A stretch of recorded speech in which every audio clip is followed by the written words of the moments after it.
I'm a little bit excited today because there was a lot of comment come back about the video that I posted yesterday.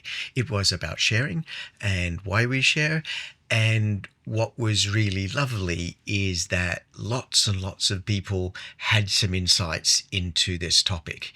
And I feel like I've just scratched the surface, and there's a lot more that I could have said.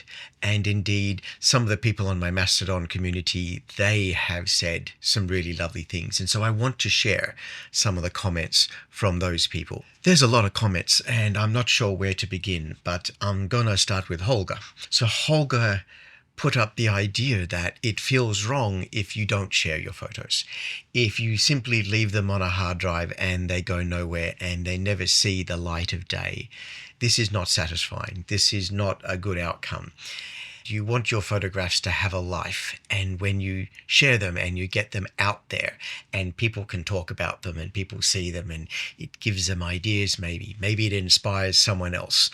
Maybe it inspires them not just in their photography but in other aspects of their life. The life of a photo only begins when someone else gets to see it. As a photographer, what sparks joy is when other people get to enjoy your photography. So there's a dance there between the audience and the photographer. And I think that's really important. And I really appreciated that comment from Holger. One of the most interesting people that I follow on Mastodon, Kaja, their comment was really interesting about how they learn through the feedback and the response that they get from other people. I think the word feedback is the wrong word. I think it's the response. It's literally watching people respond to your work. That is something which I'd forgotten about entirely. When I have held exhibitions and I can stand in the room and people don't know that I'm the photographer, and I can watch people responding to the photograph on the wall and the conversations that start from that. And that is a really beautiful thing. And we get a little glimpse of that with social media, or at least on the Fediverse, when people have a conversation around your photograph. That is deeply satisfying. And Kaja's point is very simple, that we learn from this. We learn from it. We look at the responses and we look at what connects and what evokes something. And that guides us as to what to do with our photography going forward. One of the comments from a Polish guy, I think I won't even try to pronounce the name because I will get it wrong. I never know what to do with the W's and the Z's with the Polish language.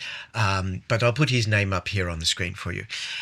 He had a very simple point to make, which is that feeling of having to post every day. That's not a good feeling. And I think we need to normalize that it's okay not to post every day. Just because you're a photographer, just because you're a person.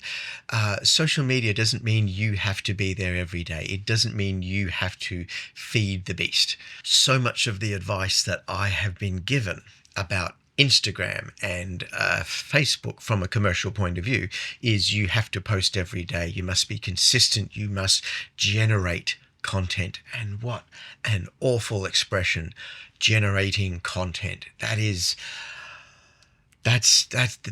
not art. And photography, you want it to be a beautiful experience and expression and artistic and creative, and generating content. That's just wrong. And I think that feeling of, I must post something every day, that's not constructive, and that's not social. Because we're not social every day. There are times when we just don't want to go out and see people and we want a little time to ourselves. Even if you're an extrovert, there are times when you need a little bit of time to yourselves, when you need to recharge your batteries. Every day is not the goal. So I really like this idea that actually you cannot post a photo for a month, and that is okay. And Bob, I always like it when Bob turns up in my feed. Bob's an interesting fellow. I met him through the photography stuff on photog.social back in the day when that was a beautiful place to be. And Bob is one of the people that I wish there was just more Bobs out there, and we made a little joke that maybe he should start a new instance that's just for Bobs. He breaks it down into three major components: the social connection, the just having a bit of a laugh, to have some fun, and that is just so important with the way the world is at the moment, and growth. Again, seeing people's reactions to what he posts, seeing what other people are going through and seeing them on their journey, and being a part of that journey and watching someone and watching how things change in their lives and how they change with their creativity and with their photography. That's wonderful. That's really, really special. One of the things that was really great about what Bob wrote was this idea that the Fediverse is a safe place to share and explore. And I think that's so important. I think a lot of people don't realize what it means when someone says safe place, because they haven't needed a safe place. Well, I say a lot.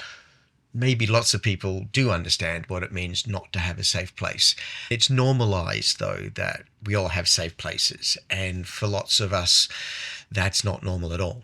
We just haven't had access to safe places. Not even inside the confines of our home or our marriage, we may not feel safe.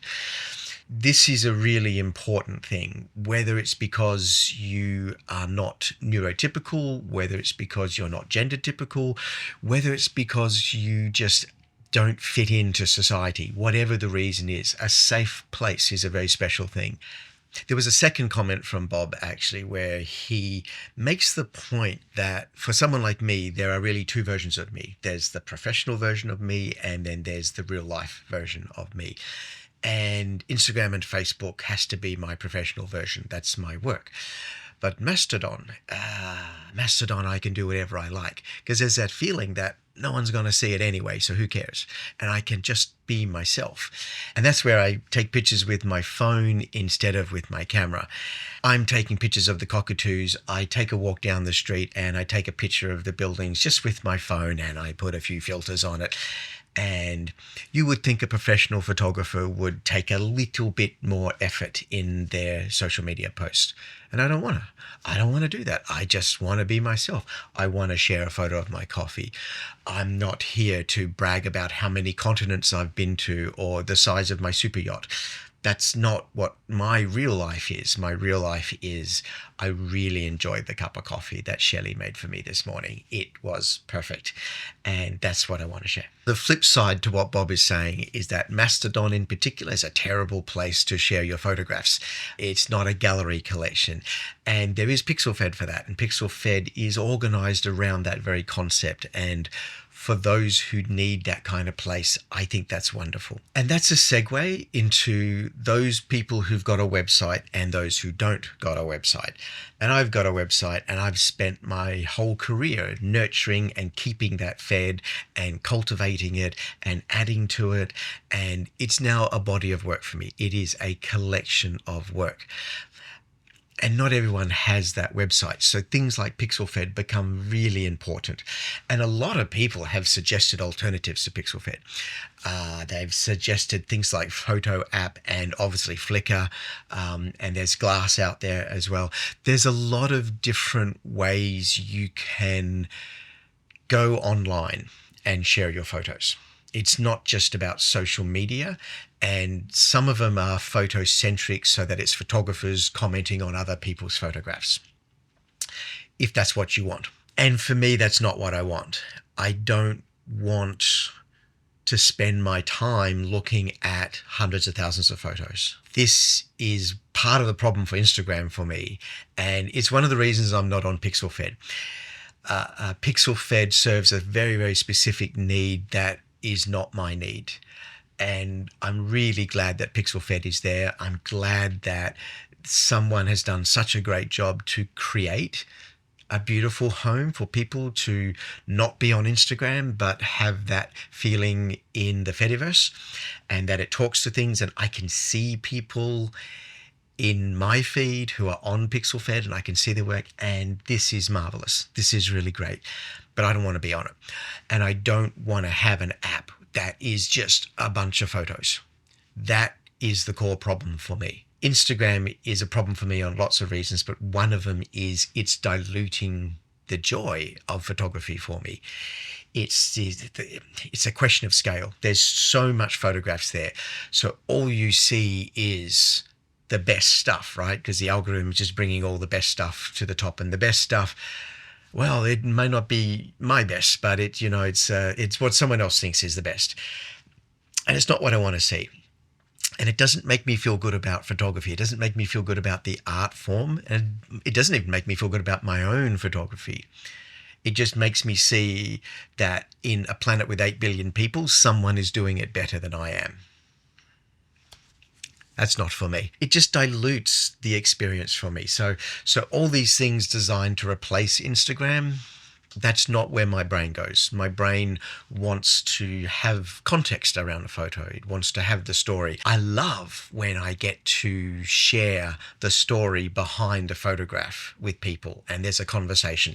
At the end of the day, photography is about conversations. It's about what people think. It's that feedback. It's that why you took that photo and then you put that out into the world and the world has a different perspective on it. And depending on which version of the world you put it out to, which social media, it will get responded to differently. Which period in history you're viewing that photo, it gets interpreted differently. So the interpretation of the photograph, that's the conversation. That's interesting. One of the comments come back was from Photomention. He's a really interesting fellow. Most of what he does is in German, depending on the energy level in my brain and how much I want to translate languages on the day, I may or may not actually be paying attention to what's going on in the world of Photomention.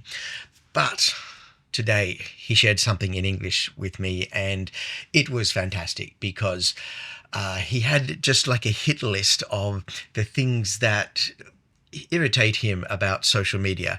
And the first thing is actually one of the most important. He's saying that social media trains us to care about one-shot impressions over putting images into context. This is everything in a nutshell. I have spent the last decade really, really focused on getting away from treating one image on its own as important. Camera clubs are built around this whole concept where you judge a single image. I've done an entire video on how I am the wrong person to judge at camera clubs because they want you to pull apart a single image. And I think this is the wrong way to go about it. Photography is a collection of images. It's not one image. Building a story through a series of images, that's what I enjoy, that editorial perspective. And it makes sense. I come from an editorial background. I've spent a lot of time shooting for travel publications. I've even shot for Nat Geo. I shoot for tourist boards. You are building story through the image. And it means that an image that might be very ordinary on its own, that maybe is not the most amazing photo in the world, but it tells you an important part of the story. It gives you a detail as part of a bigger landscape. So you want the big shots and you want the details. You want a little bit of each.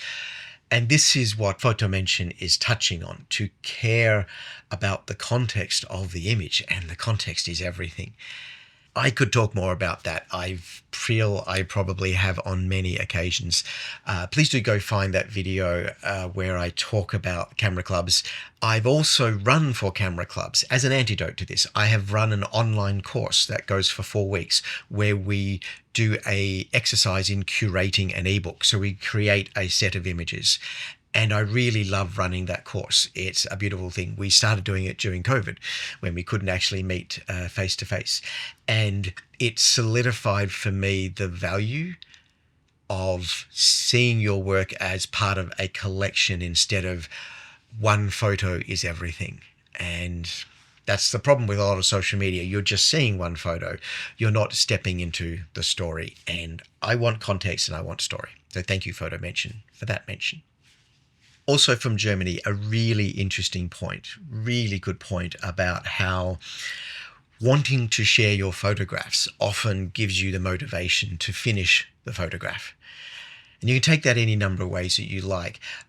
My starting point is taking a photo is half the job. You've also got to process the photo because that raw file, you have a lot of potential. You can do so much with it. So this is really getting at that point of, if you're going to spend the time to edit and process and curate your photographs, that does take time, and sometimes you need a bit of motivation to finish the job. Kay's point is very simple. Having the Fediverse there, having a small group of like-minded people to share your photographs with and appreciate them, helps you to go out and actually take more photographs and to edit them and to finish the job. So I like that. I'm going to finish off with a comment from Zulu, and he is enjoying macro photography. In his words, not mine, he's not very good at other creative pursuits. I touch on this because when I first got into photography all those years ago, and it was just a hobby then, I wasn't a professional, I hadn't built a career at that stage, I just wasn't good at other forms of art. I couldn't draw, I couldn't write. I had a long way to go with all of my creative skills and life skills. Photography let me step into the door. It let me get started with a creative expression. Macro photography is just a wonderful starting point for any kind of photography. And it's interesting because we think of it as hard because you need a special lens, and sometimes it's hard with light. And I think in the days of film, macro was especially difficult. But with digital, I think it's a lot easier to get into macro photography. There's such a world to explore down there. And the thing that's really special about macro is that you're revealing things that the human eye can't see. You're stepping into these tiny worlds, whether it's flowers or bees or butterflies or just really creepy bugs, it doesn't matter. Macro photography lets you see things that you can't otherwise see, and that is actually what we want from all of our photography, to see things that we otherwise couldn't see.